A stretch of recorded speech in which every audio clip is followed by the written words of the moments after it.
Vem aqui comigo, ó. Rússia e China têm desenvolvido uma parceria estratégica robusta. Continuando, ó. Recentemente, Moscou alertou sobre a possibilidade de uma união com a China diante das ameaças dos Estados Unidos. Mas, Jean, quais são essas ameaças? Vamos continuar, porque você vai ver como os Estados Unidos está se posicionando na Ásia. Recentemente, os Estados Unidos posicionaram mísseis de médio alcance, Typhoon, no Japão.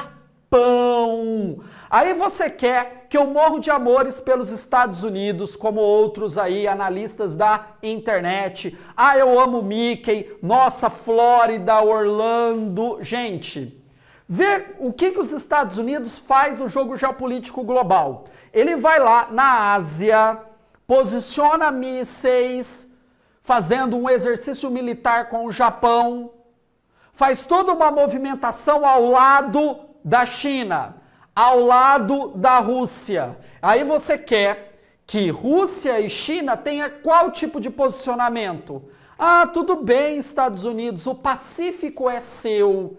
Os Estados Unidos não entendem que nós não estamos pós-Segunda Guerra Mundial. Aquele momento ali dos 10 anos depois do fim da Segunda Guerra, que os Estados Unidos faziam o que bem entender no Pacífico. Hoje o mundo é outro. O mundo não é mais bipolar. O mundo não é mais unimultipolar. Nós temos o quê? Blocos que têm poder econômico e bélico, como é o caso dos BRICS, que é um grupo econômico que está dando um passe para ser um grupo geopolítico, que pode ser que num futuro dê um passo para ser um bloco militar. A gente não sabe.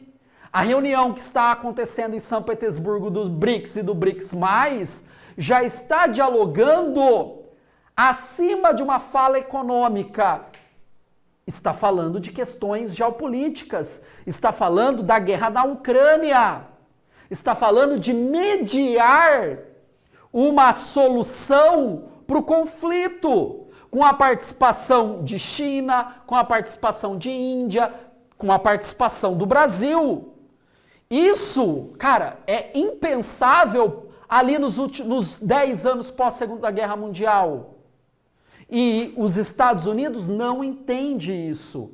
E isso gera somente mais tensão no mundo. É claro que nós sabemos que os Estados Unidos se alimentam de tensão.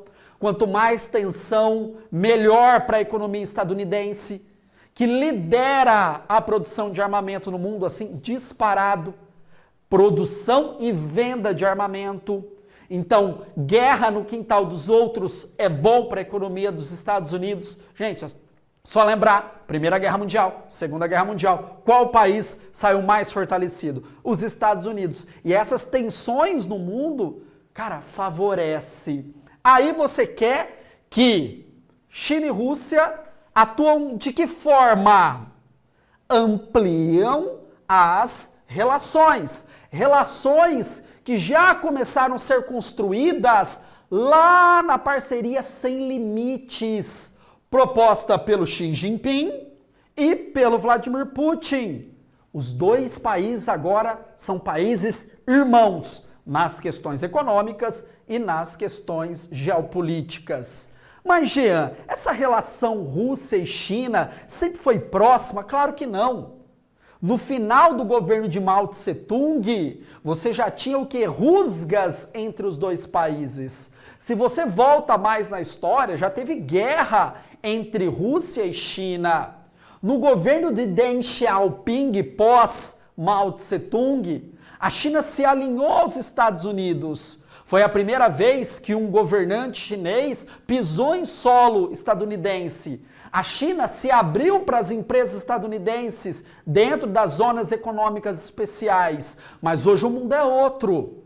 O mundo é totalmente diferente. A China se desprendeu dos Estados Unidos, apesar de ser o maior parceiro comercial chinês, mas no âmbito geopolítico já se desprendeu, já tem um posicionamento muito mais aguerrido. A China busca diminuir essa dependência frente à economia estadunidense, ampliando seus mercados, fazendo a nova rota da seda até a África, ampliando essa nova rota da seda até o Brasil, querendo fazer uma grande estrada que vai ligar o Brasil ao Pacífico e vai favorecer as relações comerciais entre os dois países. Então a China se desprende cada vez mais dos Estados Unidos no âmbito econômico e se alinha com outras grandes potências.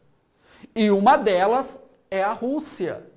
Com a Rússia, as relações econômicas estão bem estruturadas? Sim, principalmente com os embargos realizados pelos Estados Unidos. Hoje você vai para Moscou, cara, tá inundado de produtos chineses. O yuan circula nas relações econômicas russas. E as questões bélicas cada vez mais próximas. E esses movimentos estadunidenses no Pacífico estimulam ainda mais essa união bélica entre essas duas grandes potências. Aí nós tivemos a declaração da Maria Zakharova, que é porta-voz do Ministério das Relações Exteriores, que ela afirma o seguinte: a parceria com a China não visa atacar outros países.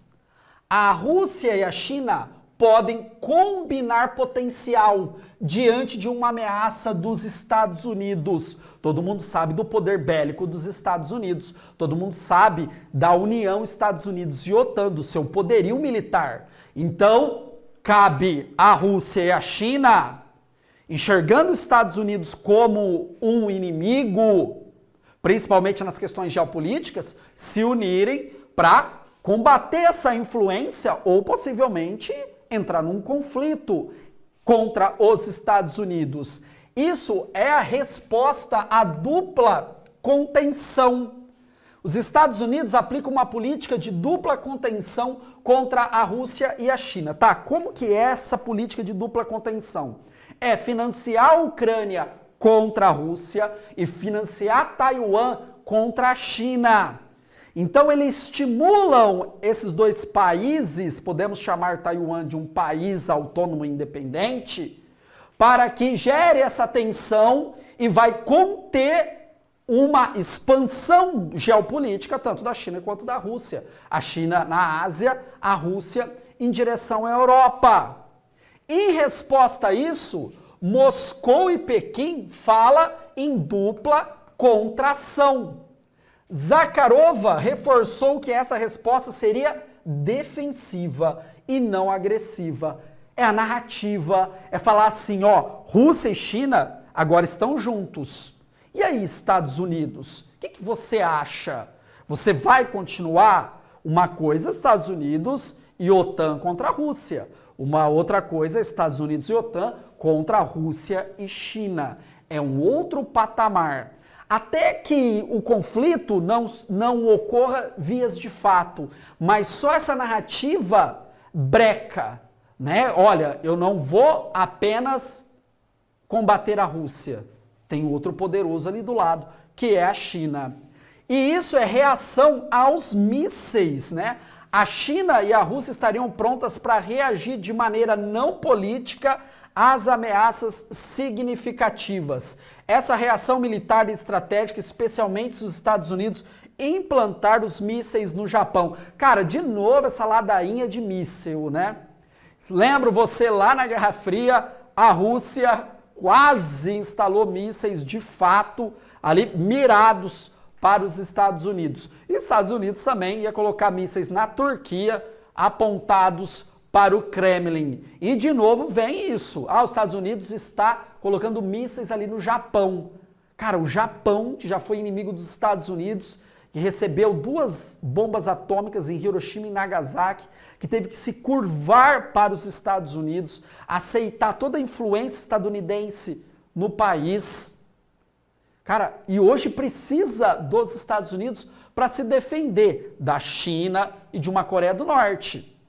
Porque a China quer expandir a sua área de influência, principalmente em cima do mar da China. E não somente contra o Japão, e sim contra o Vietnã, outros países ali, né? A China quer deter essa importante rota comercial e de recursos naturais que há ali na região. E isso colocaria a China muito mais próxima do litoral do Japão. E os japoneses sabem que os chineses, né, têm uma relação assim, né, não muito harmônica com eles. Tudo isso por conta do que os japoneses fizeram na Segunda Guerra Mundial. Né, os chineses não engolem isso, né? Os japoneses, cara, fizeram coisas absurdas em território chinês.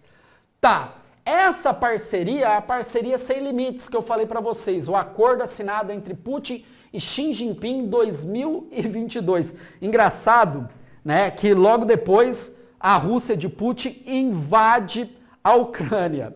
Então, cara, o que você imagina? Que quando teve a reunião lá na Olimpíada de Inverno, Xi e Putin sentaram na mesa, trocaram uma ideia, e você acha que o Putin não falou para a China, ó, vamos invadir a Ucrânia lá, você compra a treta?